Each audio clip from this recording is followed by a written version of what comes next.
বাংলাদেশের চিকিৎসা প্রার্থী বা রোগীরা চীনে চলে যাচ্ছে, থাইল্যান্ডে চলে যাচ্ছে এবং চীন বিশেষ ছাড় দিয়েছে। মোটামুটি এই খবর চাউর হয়েছে। আর তাতে অন্তত ভারতের গণমাধ্যম, ভারতের যে বিভিন্ন চিকিৎসা কেন্দ্রের মালিক বা চিকিৎসক, তাদের আসলে সাংঘাতিক রকম একটা হতাশা, যে বিশেষ করে তারা সবচেয়ে বেশি চিন্তিত যে চীন যে বিশেষ ছাড় দিয়েছে, বিশেষ ফ্লাইট, সেই কম মূল্যে যাওয়া এবং কুনমিংয়ে যে অনেকগুলো হাসপাতাল তারা রেডি করছে, এই খবরে রীতিমতো তারা আতঙ্কিত যে এই রোগীরা যদি একবার যাওয়া শুরু করে তাহলে আর ভারতমুখী হবে না। সেটা নিয়ে ভারতীয় গণমাধ্যমে একটি রিপোর্টও প্রকাশ করেছে যে ভারতের ভিসা নেই, সুযোগ বুঝে বাংলাদেশি রোগী ধরতে বিশেষ ছাড় চীনের। শেখ হাসিনা সরকারের পতনের পর নানা কারণে ভারত বাংলাদেশের মধ্যে অস্থিরতা তৈরি হয়েছে, সমস্যা বেড়েছে ভিসা নিয়েও। তাই ভালো চিকিৎসা পেতে বাংলাদেশি নাগরিকরা থাইল্যান্ড, সিঙ্গাপুর ও চীনমুখী হয়েছে। অবস্থার সুযোগ নিতে বাংলাদেশি রোগী ধরতে বিশেষ চিকিৎসা ছাড় দিচ্ছে বেইজিং, অর্থাৎ চীন। ইউয়ান প্রদেশের 4টি শীর্ষ পর্যায়ের হাসপাতালকে বিশেষভাবে বাংলাদেশি রোগীদের সেবা দেওয়ার জন্য মনোনীত করা হয়েছে। ইউয়ান প্রদেশ, যেটা তুলনামূলকভাবে বাংলাদেশের কাছাকাছি। চীনের এই সুবিধা নিতে বাংলাদেশি অন্তর্বর্তীকালীন সরকারও বিশেষ উদ্যোগ নিয়েছে। এটাও তারা প্রচার করছে যে চীনের এই সুযোগটা বাংলাদেশও নিতে চাচ্ছে। ভালো চিকিৎসা পেতে বছরে 30 লাখ মানুষ ভারত সহ বিভিন্ন দেশে যান, মানে বাংলাদেশের 30 লাখ মানুষ বছরে যায়। এটা বিশাল একটা সংখ্যা। বিগত বছরগুলোতে বাংলাদেশের সঙ্গে ভারতের উষ্ণ সম্পর্কের জেরে দেশটি মেডিকেল ট্যুরিজমের টার্গেট পূরণ করত বাংলাদেশি রোগীদের মাধ্যমে। 5ই আগস্টের পর ভারতের সঙ্গে বাংলাদেশের কূটনৈতিক টানাপোড়েন কারণে ভিসার সুযোগ ব্যাপকভাবে সীমিত হয়ে যায়। ভিসা জটিলতায় অন্তর্বর্তীকালীন বৈষম্য বিরোধী সরকার আন্দোলনে আহতদের আমেরিকা, ব্রিটেন, জাপান, ফ্রান্স, চীন, ভুটান এসব দেশে চিকিৎসা করিয়ে এনেছে।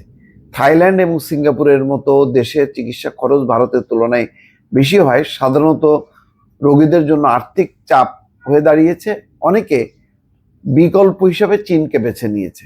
চীন অনেক আগে থেকেই বাংলাদেশের অর্থনৈতিক বাজার ধরতে মরিয়া। এবার তারা মেডিকেল ট্যুরিজমের সুযোগ নিচ্ছে বা তারা সেই পরিকল্পনা করেছে। ইতিমধ্যে চীন সরকার কুনমিং মেডিকেল বিশ্ববিদ্যালয়ের অধীন ফার্স্ট অ্যাফিলিয়েটেড হাসপাতাল এবং ইউয়ান ফার্স্ট পিপুলস হাসপাতাল বাংলাদেশি রোগীদের সব ধরনের চিকিৎসা দেবে বলে জানিয়েছে।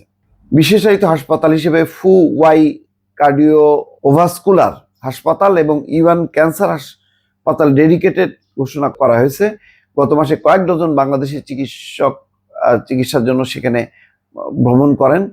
যাত্রীদের সুবিধার্থে চায়না ইস্টার্ন এয়ারলাইন্স চট্টগ্রাম থেকে কুনমিং রুটে ফ্লাইট পরিচালনার পরিকল্পনা নিয়েছে। অর্থাৎ চায়না ইস্টার্ন এই চট্টগ্রাম থেকে কুনমিং তুলনামূলকভাবে কম দূরত্ব রুটে ফ্লাইট পরিচালনা করবে। এপ্রিলে বাংলাদেশ থেকে সাংবাদিকদের বড় একটি দলকে কুনমিং এর চিকিৎসার ব্যবস্থা দেখতে পাঠানো হবে। তো মানে সব ধরনের এই আয়োজন রীতিমতো ভারতের সংশ্লিষ্টদের ভেতরে একটা আতঙ্ক তৈরি হয়েছে।